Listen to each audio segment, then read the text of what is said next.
Ultimate ക്രിയേഷൻസിലേക്ക് എല്ലാവരെയും ഒരുപാട് സ്നേഹത്തോടെ സ്വാഗതം ചെയ്യുന്നു.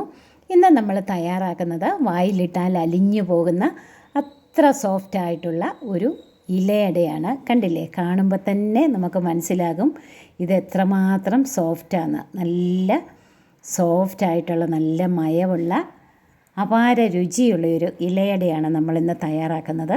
അപ്പോൾ തുടക്കക്കാർക്ക് പോലും ഈസി ആയിട്ട് ഉണ്ടാക്കാൻ പറ്റുന്ന രീതിയിലാണ് നമ്മളിത് തയ്യാറാക്കുന്നത്. നമ്മളൊരു 3 കപ്പ് വെള്ളം തിളയ്ക്കാനായിട്ട് വെച്ചിട്ടുണ്ട്. അതിലേക്ക് പാകത്തിന് ഉപ്പ് ചേർത്ത് നമുക്കൊന്ന് ഇളക്കി നോക്കാം. ഉപ്പിൻ്റെ പാകം ഒന്ന് നോക്കണം, ഉപ്പ് കൂടിപ്പോകരുത്. അതിലേക്ക് 1 ടേബിൾ സ്പൂൺ നെയ്യും കൂടെ നമുക്ക് ചേർക്കാം. ഇനി ഇത് നന്നായിട്ട് വെട്ടിത്തിളയ്ക്കുന്നത് വരെ അവിടെ ഇരിക്കട്ടെ. നമുക്കിനി അരിപ്പൊടി എടുക്കാം. 1.5 കപ്പ് വറുത്ത അരിപ്പൊടിയാണ് ചേർത്തിരിക്കുന്നത്. ഈ അരിപ്പൊടിക്ക് ഒരു പ്രത്യേകതയുണ്ട്, അത് ഞാൻ പറയാം. ഇനി ഈ അരിപ്പൊടിയിലേക്ക് ഈ വെട്ടിത്തിളച്ച വെള്ളം കുറേശ്ശെയായിട്ട് ഒഴിച്ച് നമ്മളൊരു തവി വെച്ച് ഇങ്ങനെ ഇളക്കി നമുക്കിത് കുഴച്ചെടുക്കണം. അപ്പോൾ ഇതൊരു 3 കിലോ കുത്തരിയും 1 കിലോ ചാക്കരിയും 2 കിലോ പച്ചരി ആ ഒരു കണക്കിന് കഴുകി മില്ലിൽ കൊടുത്ത് പൊടിപ്പിച്ച് വറുത്ത് എടുത്തിരിക്കുന്ന അരിപ്പൊടിയാണ്. ഇതുകൊണ്ട് പുട്ട്, കൊഴുക്കട്ട, അട ഇതൊക്കെ ഉണ്ടാക്കാനായിട്ട്, പിടി ഒക്കെ ഉണ്ടാക്കാനായിട്ട് അപാര ടേസ്റ്റാണ്. നല്ല പുന്നെല്ലിൻ്റെ അരി കൊണ്ടൊക്കെ ഉണ്ടാക്കുന്ന അതേ ഒരു സ്വാദാണ്. അപ്പം വെള്ളം കൂടിപ്പോകാതെ നോക്കണം. ഒരുവിധം മുറുക്കമുള്ള പാകത്തിൽ നമ്മൾ കുഴച്ച് ഏറ്റവും അവസാനം ഞാൻ അല്പം വെള്ളം കൂടെ ചേർത്തിട്ടുണ്ട്. ഈ ഒരു പരുവത്തിൽ നമ്മൾ നന്നായിട്ട്, ഇപ്പോൾ തിളച്ച വെള്ളമായതുകൊണ്ട് നമുക്ക് കൈകൊണ്ട് കുഴയ്ക്കാൻ പറ്റത്തില്ല.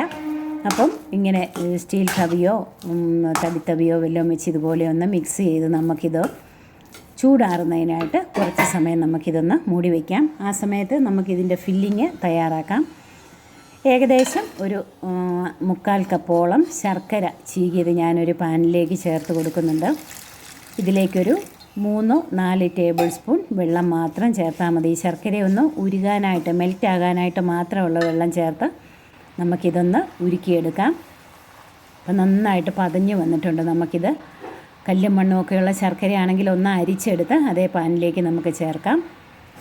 ഇനി ഇതിലേക്ക് ഒരു വലിയ മുറി തേങ്ങ, ഏകദേശം 2 കപ്പ് തേങ്ങ ചുരുണ്ടിയതുണ്ട്, അതുകൂടി ചേർത്ത് നമുക്ക് നന്നായിട്ടൊന്ന് ഇളക്കി ഈ ശർക്കര പാനിയുടെ വെള്ളമൊക്കെ ഒന്ന് വറ്റണം. തേങ്ങ പീരയിലുള്ള ആ തേങ്ങാപ്പാലും ഒക്കെ ഒന്ന് കുറച്ചൊന്ന് വറ്റണം. ഇതിലേക്ക് നമുക്കൊരു 2 ടീസ്പൂൺ നെയ്യും കൂടി ചേർക്കാം. ഇനി നെയ്യുടെ രുചി ഇഷ്ടമില്ലാത്തവർക്ക് വെളിച്ചെണ്ണ ചേർക്കാം.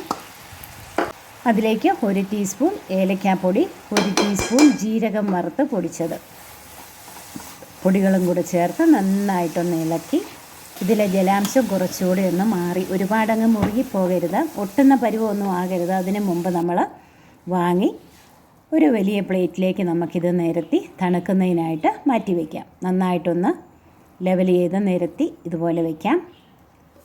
അപ്പോൾ ഇതൊന്ന് നന്നായിട്ട് തണുത്ത് വരട്ടെ.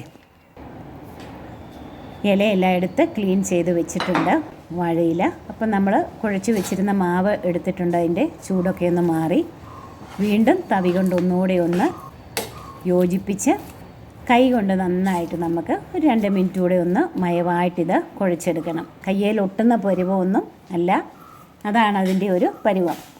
ഇനി കയ്യിൽ ഒട്ടുന്നുണ്ട്, വെള്ളമയം കൂടിപ്പോയെങ്കിൽ 1-2 ടേബിൾ സ്പൂൺ അരിപ്പൊടിയും കൂടെ ചേർത്ത് നന്നായിട്ട് മയമായിട്ട് കുഴച്ചെടുക്കണം. നമ്മളിങ്ങനെ ഒന്നുകൂടെ കുഴച്ചെടുക്കുമ്പം ഈ ഇലയടയ്ക്ക് ഒന്നുകൂടെ നല്ല സോഫ്റ്റാകും.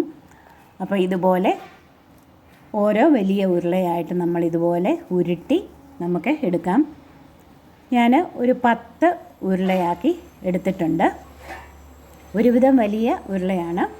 ഇനി ഓരോ ഉരുള എടുത്തിട്ട് വീണ്ടും ഇത് മൂടി വെക്കണം, അല്ലെങ്കിൽ ഇത് ഡ്രൈ ആയി പോകും. ഓരോ ഇലയെല്ലാം ക്ലീൻ ചെയ്ത് തുടച്ച് വെച്ചിരിക്കുന്നതാണ്. അതിൽ നമുക്ക് അല്പം നെയ്മയോ എണ്ണമയോ ഒന്ന് പുരട്ടി കൊടുത്ത് ഓരോ ഉരുളകളും ഇങ്ങനെ വെച്ച്, ഓരോ ബോൾസും ഇങ്ങനെ വെച്ച് നമ്മൾ ആ തിളപ്പിച്ച വെള്ളത്തിൻ്റെ കുറച്ച് ബാക്കിയുണ്ട്, അതിലേക്ക് നമ്മൾ കൈ മുക്കി ഇതുപോലെ നമ്മുടെ കൈപ്പത്തി വെച്ച്, വിരൽ വെച്ച് ആദ്യം ഒന്ന് പരത്തിയിട്ട് കൈപ്പത്തി വെച്ച് അതൊന്ന് മിനുസപ്പെടുത്തിയെടുക്കണം. നന്നായിട്ട് തേച്ചിങ്ങനെ പരത്തിയെടുത്താൽ സോഫ്റ്റായിട്ട് നല്ല തിന്നായിട്ട് നമുക്ക് ഇത് പരത്തിയെടുക്കാനായിട്ട് പറ്റും. ഇനി നമ്മൾ ഈ കൂട്ട് 10 ഡിവൈഡ് ചെയ്യണം. ആദ്യമായിട്ട് ഉണ്ടാക്കുന്നവർക്ക് വേണ്ടിയാണ് ഞാൻ പറയുന്നത്. എപ്പോഴും ഉണ്ടാക്കുന്നവർക്ക് അതിൻ്റെ ആവശ്യമില്ല. 10 ഈക്വലായിട്ട് ഡിവൈഡ് ചെയ്തിട്ട് ഓരോ ഭാഗം എടുത്ത് നമ്മൾ ഈ ഇലയുടെ പകുതി ഭാഗത്ത് ഇതുപോലെ സ്പ്രെഡ് ചെയ്ത് കനം കുറച്ച് പരത്തിയിട്ട് ഇതുപോലെ മടക്കി നമുക്ക് ആ സൈഡിൽ മാവില്ലല്ലോ, അതുകൊണ്ട് ആ സൈഡ് ഒന്നുകൂടെ ഒന്ന് മടക്കാം. അപ്പോൾ നല്ല സൈഡ് നല്ല ലെവലായിട്ടിരുന്നോളും. ഇതുപോലെ വെച്ച് ഒന്നുകൂടെ ഒന്ന് മടക്കി പ്ലേറ്റിലേക്ക് നമുക്ക് വെച്ച് കൊടുക്കാം. പ്ലേറ്റിലേക്ക് വെച്ച് കൊടുത്തിട്ടുണ്ട്. ഇനി അടുത്ത അടയും ഇതുപോലെ കണ്ടില്ലേ, കൈ പത്തി വെച്ച് ഇതുപോലെ പ്രസ് ചെയ്ത് കഴിയുമ്പം വരകളൊന്നുമില്ലാതെ നല്ല തിന്നായിട്ട് നമുക്ക് ഈസി ആയിട്ട് നമുക്ക് പരത്തിയെടുക്കാനായിട്ട് പറ്റും. ഇങ്ങനെ തയ്യാറാക്കുന്ന ഇലയടയുടെ ആ ഒരു രുചിയും മണവും അതിൻ്റെ ഒരു മയവും സോഫ്റ്റ്നെസ്സും ഒക്കെ അപാരമെന്ന് പറഞ്ഞാൽ അപാരം. നിങ്ങൾ തീർച്ചയായിട്ടും ഇതൊന്ന് തയ്യാറാക്കി നോക്കണം. അതുപോലെ ഈ അരിപ്പൊടിക്കും നല്ല രുചിയാണ്. നമ്മൾ വെറുതെ പച്ചരി വെച്ച് ഉണ്ടാക്കുന്ന അട പോലെയല്ല ഇത്. കുത്തരിയും ചാക്കരിയും പച്ചരിയും കൂടെ ഈ ഒരു റേഷ്യോയിൽ നിങ്ങൾ പൊടിപ്പിച്ച് വറുത്ത് വെച്ചാൽ ഏറെക്കാലം നിങ്ങൾക്ക് പുട്ട് ഒക്കെ ഉണ്ടാക്കാൻ പറ്റും, ഇടിയപ്പം എല്ലാം ഉണ്ടാക്കാൻ പറ്റും. അപ്പം അപ്പച്ചെമ്പിൻ്റെ തട്ടിൽ വെള്ളം നന്നായിട്ട് അപ്പച്ചെമ്പിൽ നന്നായിട്ട് വെള്ളം വെട്ടി തിളയ്ക്കുന്നുണ്ട്.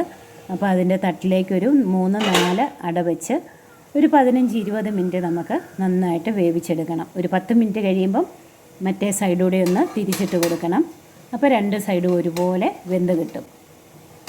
അപ്പം ഇല അടയൊക്കെ വെന്ത നല്ല മണം വരുന്നുണ്ട്. ഞാൻ ആദ്യത്തെ സെറ്റെല്ലാം എടുത്തു. ഇപ്പോൾ 2ാമത്തെ സെറ്റ് കൂടെ വെച്ച് കൊടുത്തിട്ടുണ്ട്.